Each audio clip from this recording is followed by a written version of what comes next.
Welcome to Grand Sumo Breakdown, the unofficial sumo podcast for official sumo fans.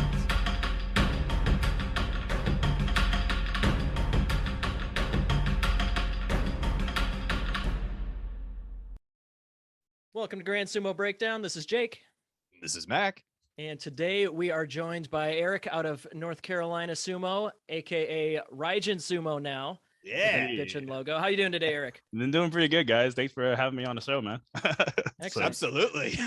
So yeah, I guess I kind of wanted to start out with a question that I've been losing sleep over. But Eric, have you ever actually like seen a scarecrow?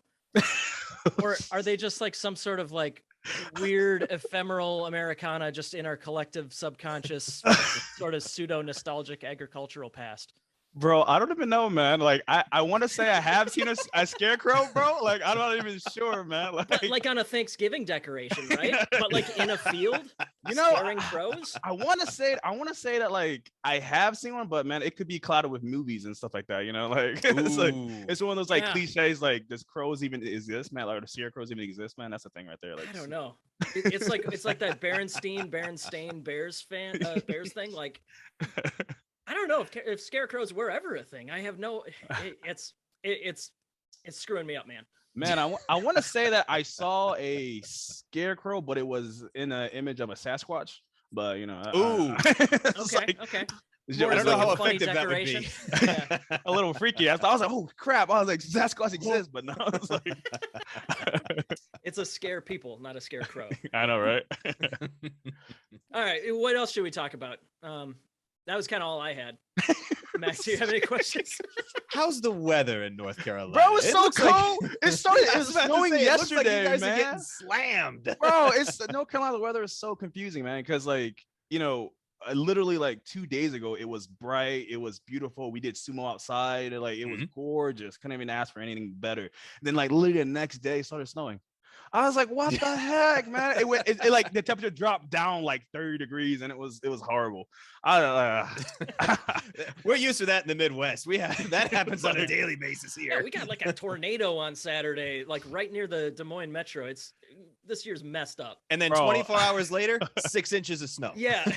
Oh my God. Yep. So, it's like, this is what we deal with. I'm used to consistent weather, right? So I grew up in Ohio, so it's like we had snow that would like, we would walk in snow pretty much to go to school, essentially, right?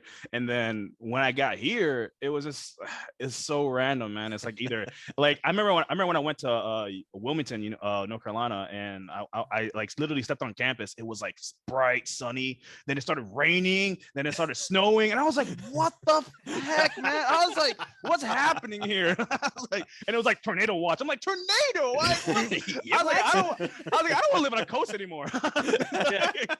And then you got hurricanes to worry about too. It's man, like, oh shit, like, what the heck? I was like, this is crazy. Yeah, I don't know. I feel like we only got a couple more years before, like, we're living in a desert anyways, and we all got to move up to northern Canada if we want winter again. Anyways, why don't we talk about sumo wrestling for a little bit? Okay, that sounds good. Okay, yeah, that works. That works. Yeah. So, Eric, we've met you a couple times. You were down at Nationals last year in Austin. You were at Vegas. But yeah, for people that don't know you, how long you been in the sport? Man, I started like I want to say it's been about a year and a half now. I started last year of October, or maybe yeah. I would say it's about almost like a year and a half. I feel like because my first tournament was the U.S. Opening, and then that's where I got. That's pretty much where I think I placed like.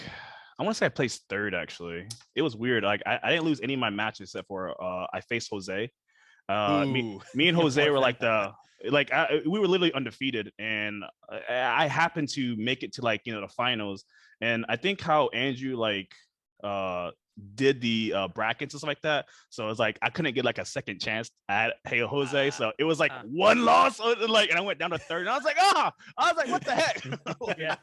I beat all these Mongolians to get here, and it's I get beat one time and I go to third. I was like, bro, yeah, I know the U.S. Open doesn't like all the USSF events, like the official ones are all like double elimination, but I think the U.S. Open is a little different just because it's like bigger event. Well, and also it was it was during like the COVID time, so it was like a hush hush. It was like a smaller group and stuff like that. So that was kind of my intro to it. But I mean, Andrew was talking about like how he had like 3,000 some more people like that would show up, and or even more, 6,000 or so. And I was like, damn, this gonna be cool. So, but yeah, his I mean, his last tournament, his US opening wasn't that bad actually. It was crazy nice. It was on a stadium, and we had like a good amount of people there and stuff like that. So everybody was loving it, man.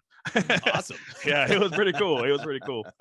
Yeah, in normal times that can be a pretty big arena show. That's like the big thing in California, is that's one specific show. Yeah.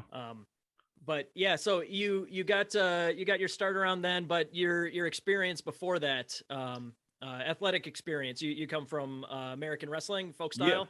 Yep, I come from folk style is usually the I guess folk style would be like almost the semi-original. But yeah, I did like wrestling and Greco-Roman wrestling and stuff like that, and freestyle. I didn't start getting into like Greco-Roman and freestyle until I went to college and stuff like that. But I mean, I pretty much did like pretty much 4 years of it in high school, and then I went to college and did that, and so that was an awesome experience. But yeah, man. And then I think I just kind of like got fat and lazy, and, and then afterwards I was like, man, I gotta get somewhat in shape, and then happened to what's like a sport that I could do where I don't have to lose any weight? Man, so it was crazy, right? So like, give you a little backstory, right? Of like when how I even got into American Sumo was I think I watched a Vice video of Bunya or Biamba? Biamba. Sure. And then like he was like talking about like 10,000 calories a day, and I was like, holy shit! I was like, I don't have to lose weight. I can just eat this and still do. I was like, man, I love being big. Like I this new body of mine right now that I had to lose like so many pounds to get to like light heavyweight.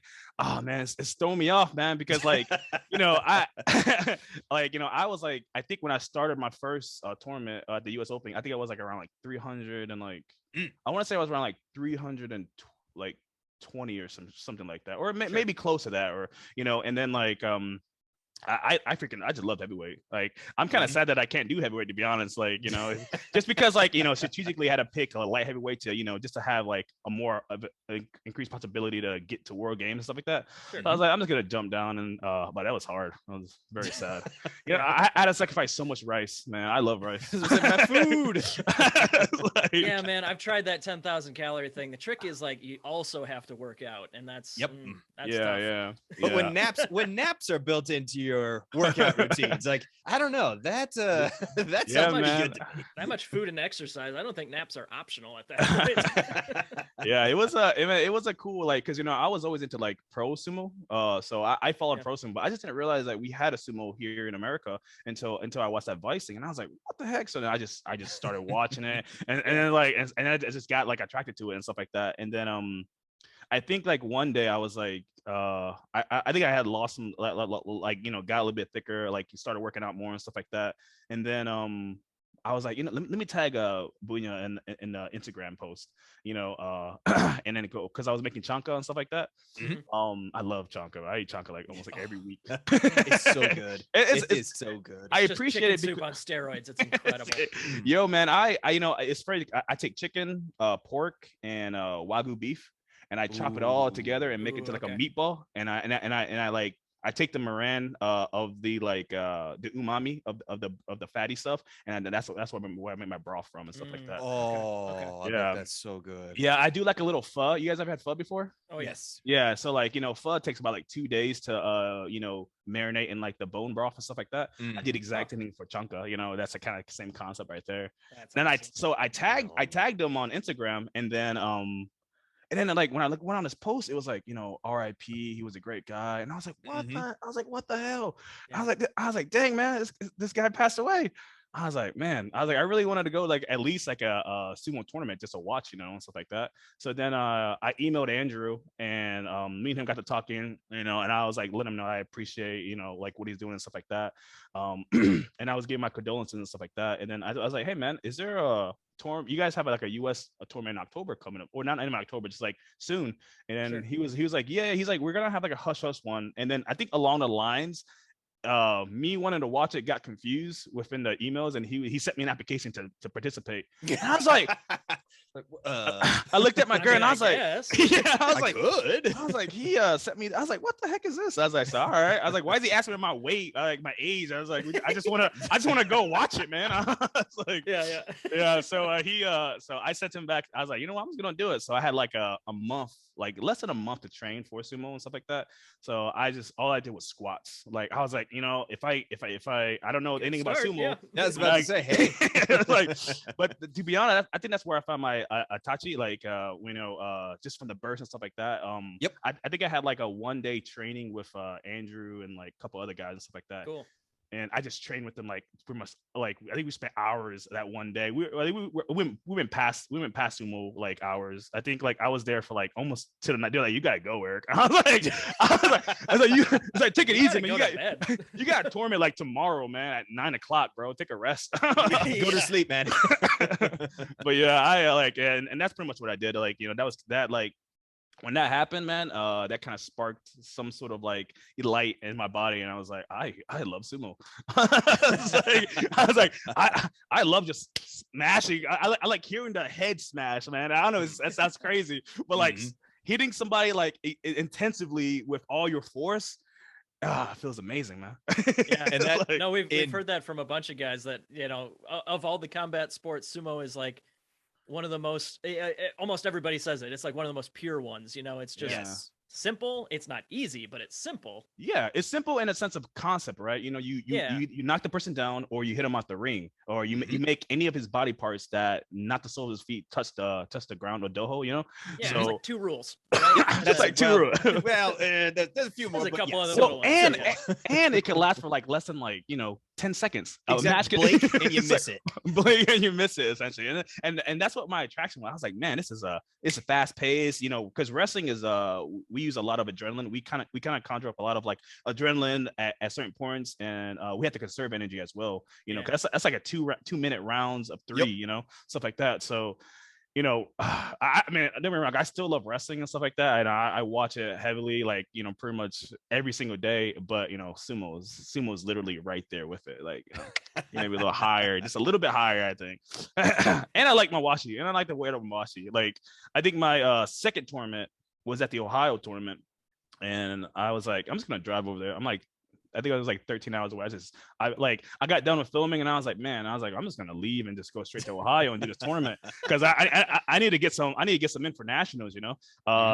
So I drove 13 hours to get there, and I was gonna sleep in my car. And then I think that's when I met Cornelius. That's when I met Cornelius. And Cornelius was like, yeah, he was like, why are you sleeping in your car? He's like, I heard you sleep in your car, Eric. And I was like, yeah, man, it's cool. He's like, nah, dude, I got extra bed. You can sleep in my bed. And I was like, oh, dude, that awesome. Sounds like Cornelius. Anybody bro, who wants to do sumo is Cornelius' friend. Bro, right? it was awesome, man. And then like, it was crazy because like, when I first got there, I got there really late, and then they had camp, they had like sumo camp and stuff like that there. Yep. And so so Cornelius was like, let me put your mawashi belt on. You can get like a couple of bouts in and stuff like that, you know, just to get yourself limber. And I was like, awesome, dude. So I'm going in there, and like he's like, you're gonna take your boxes off, and I was like, what? And he's like, well, you got to get used to it, you know. You're gonna be you're like the pros. And I was like, dang. Okay. Man. I was like, dude, my butt's white, bro. I got like 3 colors on me right now. I got like brown, I got like light brown, and I got pure white, and that white is my butt. So I was so embarrassed, but he was like, just do it. I'm like, all right, I don't know who you are, but okay, cool, man. Yep. So I put the washi belt on and stuff like that. Yeah, no, that's funny. Like, you know, when you go to tournaments, you get, I'd say the majority of people have something on underneath, right? But like, but some kind of jammer. The guys that don't, nobody's like, haha, look at that guy's butt. It's all like, oh yeah, that guy knows what he's doing. He's going traditional style. Bro. I think like I got like so many butt slaps like in sumo, like, especially when I went to the US tournament, man. They all the like LA guys always slap my ass. Like they just like pop. It's an LA thing, man. I was like, man, this is crazy. This is more slaps than I ever got in wrestling, man. Yeah, it was an awesome tournament though, man. I learned a lot from Cornelius and stuff like that, and that kind of just like kind of sparked it, man. Like from my, you know, that's awesome. More. Yeah. Yeah, and now you even got your own club going out there in North Carolina. Tell us about how that got started. Yeah, man. So I think when I went to the US opening, I was like, man, I need a sumo here, because that's the only thing that's kind of lacking is my practice. You're not gonna drive 13 hours every single time to go do practice. It's just not every Sunday practice. Yeah, right? You know what? If I got paid for it, then that'd be a different story, right? Well, yeah, that's true. That's true. Yeah, but like 100%. I think that like so I just wanted to have some sort of like at least some sort of wrestling and or sumo, so I can stay in physical shape, because in the pros, man, their whole sumo thing is embedded in the government system. Like, they get that, that's where they get their money source and stuff like that. You know what I'm saying? So it's like, it's all set for them. But for us wise, it's just an amateur sport that, we have to kind of like work around with our schedules and stuff like that. Mm-hmm. So I think that like, I think I put a post up in North Carolina on Reddit, and I was like, hey, I just placed like third in the US Sumo. It was awesome. I was like, anybody else want to like, try this sport out? That's like almost like a niche sport, Yeah. And then I think that like people were inquiring about it and stuff like that. But like I said, it was during COVID times. I think one guy responded, and it was Jared, and he lived in I think Raleigh area. So I was like, if you want to train, he already had his Mawashi belt and everything like that. So I was like, dude, so he was halfway there. Yeah, he was pretty much there. So I was like, all right, I'm willing to drive an hour and a half to sumo and stuff like that. So we got together, and it was freaking awesome. And then so I was like, I'm gonna make a sumo club here in North Carolina. So, but I want to do it like after I want to do it after the Northern Championships, because when I found out that the Nationals wasn't going to be like a qualification, the Northern Championship was going to be. So I was like, cool. And that kind of worked out, because I sucked at Nationals, man. I was so nervous. It was crazy. Like, so like I got there, and I was like psyched about it. I was like, yeah, I'm gonna just do everything that I need to do, like I always do. And then when I got there, everyone was like, hey, you're Eric? He's like, hey, man, I watched all your videos. I was like, holy crap. I was like, everybody's like, your Itachi's amazing. And I was like, oh no. I was like, that's all I got. I got like 2 moves. I was like, oh God, no. Oh no. I was like, I got 2 moves, one Itachi and a throwing move. And I was like, and like everybody pretty much studied me. And I was like, this is how sumo is. I was like, okay, this makes sense. So everybody was prepared for that. So that was kind of like a good awakening for me, That was. Yeah, that was so funny, because I mean, you so at Nationals in June of 2021, you were in heavyweight. Mm-hmm. And you only got the 1 win, but it was over Angel Della Torre. Yeah, nothing, bro. That was the saddest bout, actually, man. Because me, the Angel, saddest bout. The reason why I said it is because me and Angel, we wanted to see each other at the very end when we were doing really well, because me and Angel were head to head on all the other tournaments that we went to and stuff like that. Texas tournament, Ohio tournament. I don't think they went to Ohio, but the US Open and stuff like that. And then so we just loved wrestling each other, and then we had to wrestle each other during like our 2 losses that we got, and I was like, man, I have to, like, you have to either knock me out or I have to knock you out, and then that's pretty much out. Like right away. Right. I was so sad. It was crazy, because when we got to the day and we looked at each other, we were like, I don't want this. It was like a quarter of the, it was only like a quarter of the way into the bracket and stuff. But either way, that is a great win to have on your resume, even if let's see, and then Darius got you in your next match. Yeah, Darius got me. Again, nothing to be ashamed of. No, absolutely. That's the first time I met Darius. It's crazy, because I saw Darius at the Ohio tournament, but he didn't wrest, he didn't sumo, and I really wanted to sumo so bad, because he's a big boy, He's huge. So yeah, he's huge. He's like the sumoest looking guy I've ever seen. Yeah, 100%, man. And then I clashed into him, and it was like boom, boom, and I just like bounced back. And I was like, holy crap, this guy's this guy's good. So I think that like, even though I didn't do so well at that tournament, oh man, I gained so much experience, man. Like just seeing everybody, see how intense everybody is, and seeing how much like they worked hard to study each other's moves and stuff like that. Created such a really good and I think that like kind of helped me out, because that kind of made me understand that like I should take this just a tad bit more seriously, like, in athlete wise, and stuff like that. Because I'm a very competitive person, I like, in wrestling, I was a state placer. I was like, our team was like number 1 in the state and stuff like that. So, I come from a background of just like, competitiveness. My brothers are all huge. So we're all so competitive and stuff like that, So, sumo definitely kind of consolidated my like ideologies on how I should take this sport approach and stuff like that. So that's why I kind of wanted to create this North Carolina tournament, North Carolina Sumo Club, because like I have these 2 guys that are freaking amazing, man. Like Jerry's trying to get to middleweight, and Edinburgh's trying to stay in lightweight. So if I think that like if I can get like if I can get each weight class place with like a person from North Carolina, then we can do team tournaments and stuff like that. Yeah, That'd be there you go. awesome. Yes. I like we all want to do team tournaments, and I feel like that's gonna be freaking awesome. Just like, well, and that's what the guys in Texas are trying to do. They're trying to make the team tournaments an actual thing. So that would be huge. If that'd be awesome, man. I mean, and like I think at the Vegas tournament, you guys saw like a kind of like a glimpse of like what I can and can't do and stuff like that. Like I think I weighed like 320, and then I had to lose to get down to 254. So by the time that I got to the tournament, I was, I did wrestling dehydration and stuff like that. I was like, we're like cutting weight and everything. I was cutting weight, man. It was crazy. and like, you're like, no, wrestling flashbacks I don't want again. this. Well, it was crazy because like, when we got there at that day, they said we're gonna do the weigh-ins, and man, they were late by like at least. I was like, guys, I was like, I need to eat. I'm hungry.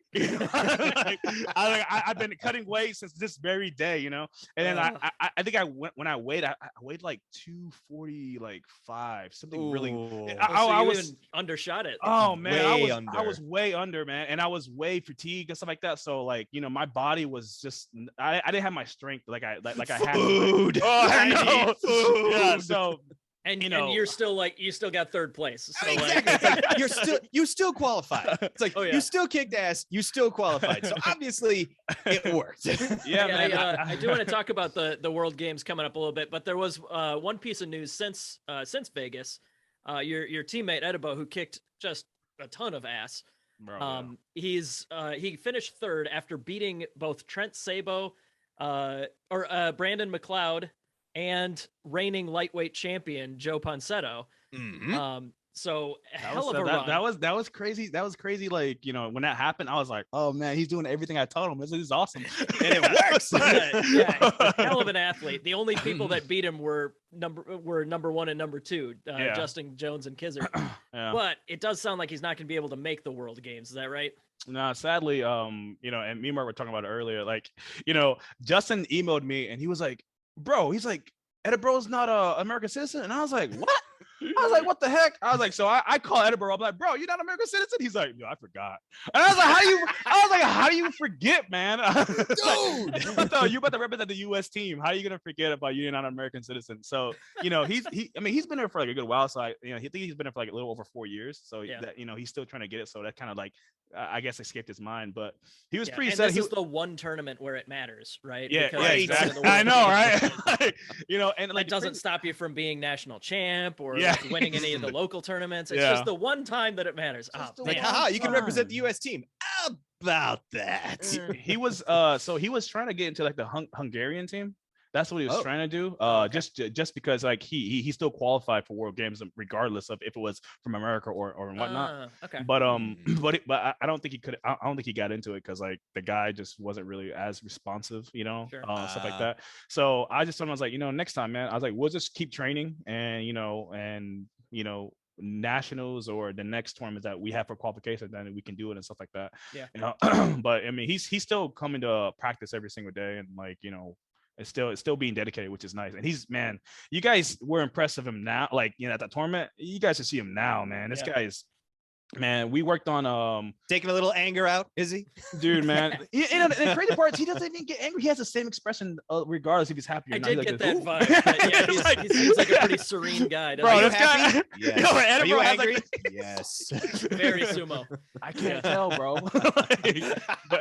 No, we got to have him on the show as well too, because we were super impressed in Vegas, and we got to meet him for a couple minutes. It was super busy, but we would have loved to hang out with you guys longer. But like, oh man, that was kind of like a here too. That was he's cool, man. He's actually getting like a lot more open. Like just like I'm getting to know Edinburgh as like a person now, which is kind of nice. Sure. He's a pretty funny dude. That's awesome. But because he is technically ineligible for this run around, first runner up Trent Sabo will be taking the third slot on the U.S. team for every year that he's competed. I think he's living legend. He's going to be doing at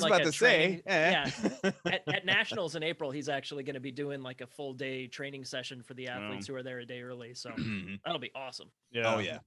But yeah. So moving on from that unfortunate news for the North Carolina team.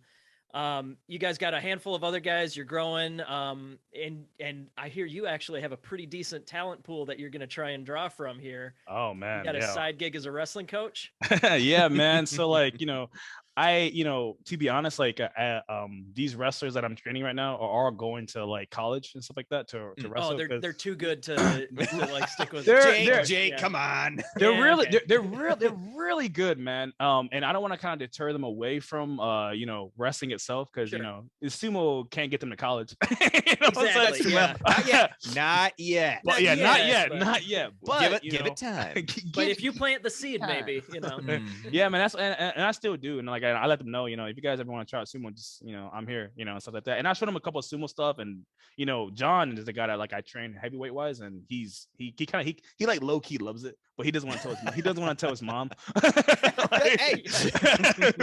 But I mean, I think like depending on what college he goes to, if he goes to NC State, man, that'd be pretty awesome because then he'll be here in Raleigh still, and then maybe I can add him into like the sumo club and stuff like that. Sure. But as of right now, man, we only got like I want to say like 5 people that are like for sure like the NC State team as of right now, like just because like they come regularly and and they're improving a lot, and stuff like that as like a individual and as a team. So that's kind of awesome because I don't really know too much about sumo, man. Like I got like a little black notebook that I write, and I write all the moves. I write everything that I either got beat by or that I've seen pros do and stuff like that, and then I use that as my direction to like to train these guys and stuff like that. So but these guys are awesome, man. Well, I think you're making an excellent step there because your club's actual name is Raijin Sumo. Yeah, Raijin Sumo. Yeah. Oh, so badass. Which is like Thunder God Sumo. Like what? Hello. God. That's amazing. Yeah, he the way he said it, he was like because he was like Raijin Sumo. I was like, why Raijin Sumo? That's what Edinburgh came up with the name, and I was like, why Raijin? And he was like, bro, he's like. Thunder God of sumo, man. We're gonna like make sound and claps, when we come in. The Tachi-ai, man. Yeah, the Tachi-ai slam. I was like, holy shit. I was like, okay, dude. And I was like, all right, let's do it. Sold. But yeah, you've also been following pro sumo for a while too, right? Yeah, man. I love pro sumo, man. Well, first off, who's your favorite wrestler? Yeah, I was about to say, get this one out of the way. Sure. So what like man, I got a couple of favorite wrestlers, man, but or favorite sumo guys, and but Ishiyoda is like I like Ishiyoda, like that guy he's definitely improved a lot, man. Like so and plus he's kind of like my size, so it's like so I when I watch him, I kind of see myself what I would do in a situation as well. So he's kind of a good person to study by, I mean. Hako is probably like a beast. He's a beast mode, like in my book, regardless of like I like him a lot as well, but I think Ishiyoda is one I can relate to, Yeah, anybody under like 5'9", Ishiura and Enho are like the guys that we look up to, right? See, for reasons of size, okay, that makes sense. But for reasons of actual sumo, I don't know. I would think Onosho or maybe somebody that charges maybe Hokuto Fuji, at least with your style. Hokuto like, Fuji just blast into people. It's crazy because like I'm actually like taking some of like Fuji's like method and stuff like that. He so like I put some of his moves in my book as well. But yeah, I'm still man, and like dude, as I lose this weight, like I'm getting a lot faster, so like man, my Itachi eyes, I've been working on that like heavily. So I do that like every single day, pretty much, like running the trees, getting a little in there what I can and can't do and stuff like that, because my film schedule is crazy busy, so I work like every single day. So if I can get whenever I go walking with my dog, if I can get any like hits in, I just hit a tree. That's pretty much what I'll be doing. So I just shoulder hitting a tree pretty much all the whole time. But yeah. Yeah, we'll have to see. We're recording this and releasing this on the first day of the tournament here, so I don't know if you listened to our preview, but we're not super high on Ishiura this time around. Yeah, bro, I know. He might have gotten promoted a little too high. Yo, bro, yeah, that's true, man. A little out of his depth, but we'll see. I'm super optimistic. He's probably my second favorite guy after Takayasu. But Takayasu's pretty good. Oh, what about what's his name? He has a long ass name. Wakataka. Oh, Wakataka Kage. Yeah. He's one of the new generation guys. Yeah, he's doing pretty good as well, man. Like his just his agileness to like drop a shoulder, and stuff like that he's very in tune with his body, man. It's pretty impressive. Yeah. That's funny. I can see us as soon as we're done with this interview. Me and Max sit down and we're taking notes on like, oh, here's the storylines. Here's what we should talk about on the midway.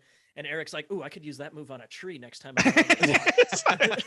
So now think of the leg pick, Kitty. If you haven't seen spoilers, spoilers. Watch Kiribayama's match. Employ more of that, and I think you'll do really well. I haven't watched it yet, so I'm excited. That sounds like fun. It was just an excellent day one, and Aqua is a gem. That's all I'm going to say is Aqua continues to be a gem. Oh, snap, man. I think he's being sarcastic on that last one, Eric. Well, just a little. Just a little. Just a little. Yeah, man. If you have a judo background or if you've tried it out or anything like that, but Aqua is the guy that always tries the judo throws and they almost never work out. They almost always end up with him knocking himself over.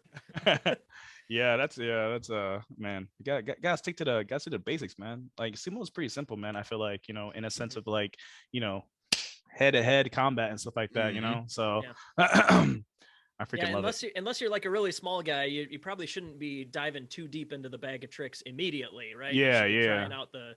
Trying out like the pushing, the belt, the yorikiri, just forcing the other guy back and stuff like that. But Aqua, like the instant that his plan A doesn't work, he just instantly switches over to that leg trip, tosses himself on the ground. And I think it's because like, when you do judo for so long, you know what I mean? Your body or any sports, so like, athletic sports, your body gets trained into that, so it's like, it's all muscle memory from then on. So, he's probably doing it subconsciously to a certain extent, that's like his natural reaction to do that judo throw, which is a horrible throw, bro. Calm down, man. Calm down. It's okay. It's okay. Don't convert to it, man. Come on, man. It's not the worst move in the world unless you're following the rule set of sumo wrestling where the first person to touch the ground loses. Exactly. Then it's not a great move the way that he tries to do it. Man, it's hard, man, because like, as a wrestler, when we like shoot, we shoot with our legs and our knees hit the ground and stuff like that to match. Low, right? Yeah, to try to get low. So it's like, like I think I've almost perfected like my shooting moves to be as sumo moves now, so like, I've been training for that. I wish I could try the nationals, man. I'm trying to make it to nationals, but man, tickets are crazy expensive right now. And they're like $500 for me, so it's like I don't know if I will go over there, but I'm trying to get some sort of tournament in, or at least some sort of like matches in before World Game and stuff like that. But I think like if I can, then I'm just going to keep practicing. I wish I can practice with the Ohio team, because like they got a lot of big guys, and I just need bigger people to move around with, and stuff like that. Sure. But other than that, man, as long as I'm getting that sumo training in and that physical aspect of it, that works well for me. So. Yeah, those Florida guys might be, a similar drive for you. There might be some stuff. Yeah, I have to hit up, man. I have to hit up Cornelius, man. Like, I haven't spoke to Cornelius since the last, since his Vegas tournament, which is kind of a bummer. I haven't really had the courage to talk to him yet, because like, I had to like meet him at a sumo in that tournament, so it was kind of a bummer, man. So I think I'm gonna hit him up like pretty soon and see if I can get like a tournament. I think I got like a filming gig kind of close to Florida, so if I could just kind of stop by over there, and that's what I usually do. I usually try to like, if I'm going away for a tournament, I try to find like a job there, that can do the next day. It's not always the smartest idea, because I'm always like freaking exhausted after every tournament.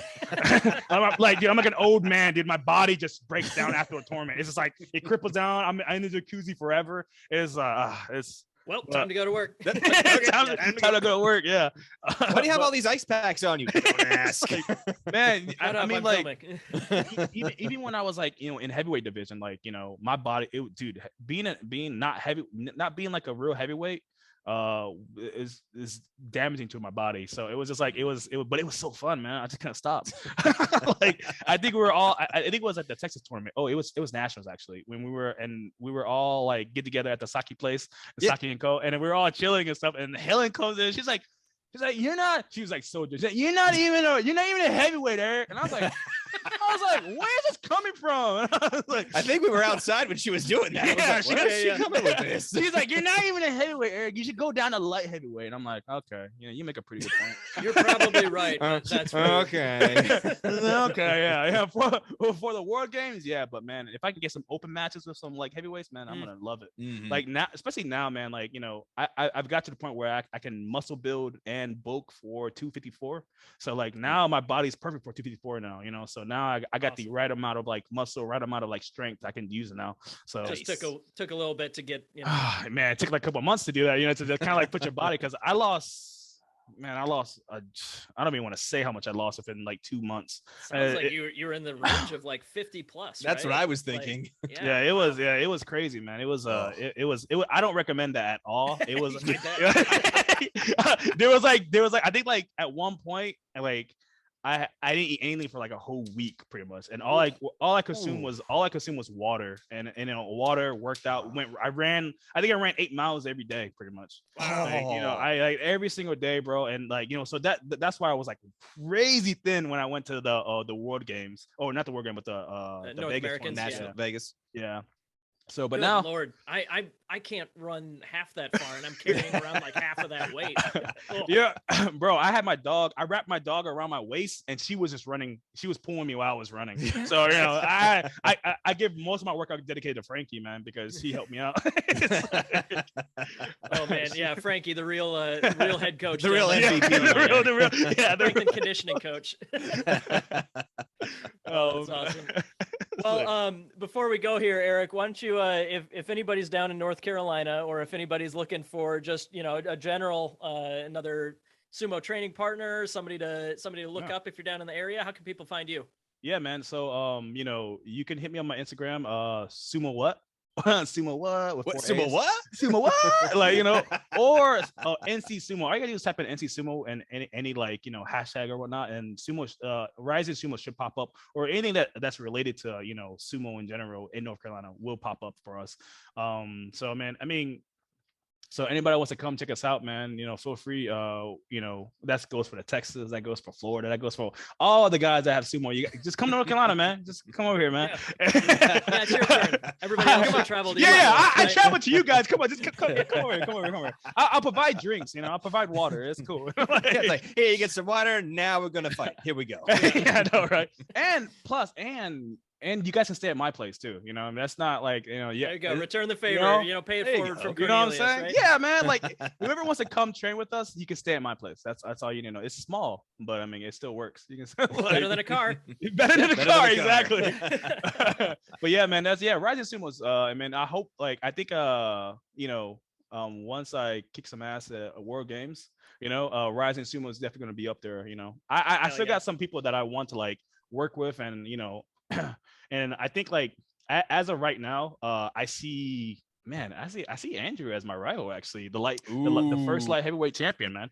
Because me and him had a really good matches from the time that he switched over to light heavyweight. He was heavyweight at one point, and then me and him were sumoing at heavyweight division and stuff like that. And I was whipping that tail. But then he got so good, man. He got his determination, force of nature, bro. now. His determination is what I strive for. Like his mindset is where I need to be at, and stuff like that. And I felt like next time we see each other in a match, man, it's gonna be beautiful. That's Andrew Roden. Yeah, the light heavyweight U.S. champion and the first place qualifier for the World Games in the light heavyweight division. Yep. He actually just started his own podcast, Rodenville. Rodenville. That sounds cool. Yeah, it's actually he's got some some connections, some distant relatives that were involved in the beginning of what ended up as the Waco siege in the 90s. So he talks about that a lot. Whoa, snap! That's crazy. It's wild. That's wild. a crazy origin absolutely story. nuts. Holy crap! But anyways, Eric, we will be seeing you in July at the World Games. Hopefully more places before that, but nowhere for certain yet. I think that I'll check this calendar and stuff like that and see what else is kind of happening before the World Game and stuff like that. So I'm trying to get at least one or two tournaments in at least if possible, before the World Games, or at least I don't know if they have been practiced or not. I haven't really heard anything about like the U.S. team practicing, getting together and stuff like that. So I know there's that one before nationals, but that's the only one that I know of so far. So Yeah. I think that's the only one we've heard of. yeah, so but I think I might. either way, we'll all be keeping everybody in the loop as much as we can, because there's no excuse to not communicate that stuff between our like World Games representatives, right? Right. Yeah, so. Yeah, I don't even know the outfits. Like, am I supposed to like, am I supposed to? Are we supposed to match or something? Like, what are we? I believe it is a hot pink American flag mawashi. Yeah. Yeah, if I come in there and no one's that color, I'm gonna be really angry. But I'm gonna look fly though. You'll look fly though. I'm gonna look fly. It's gonna look fantastic. Like, who the hell is that guy? Yeah, North Carolina. Oh man. That's the North Carolina guy. Like, That's the North Carolina guy right there. That's who's representing our country. Hell yeah. Oh man, thanks so much for joining us, Eric. Thanks for We'll have having you me, again guys. soon. Man, I This has appreciate been it. great. You guys are awesome, dude. But yeah, thanks, man. Thanks a lot, guys. Thank you for listening to Grand Sumo Breakdown. Until next time, throw your salt high. and keep moving forward.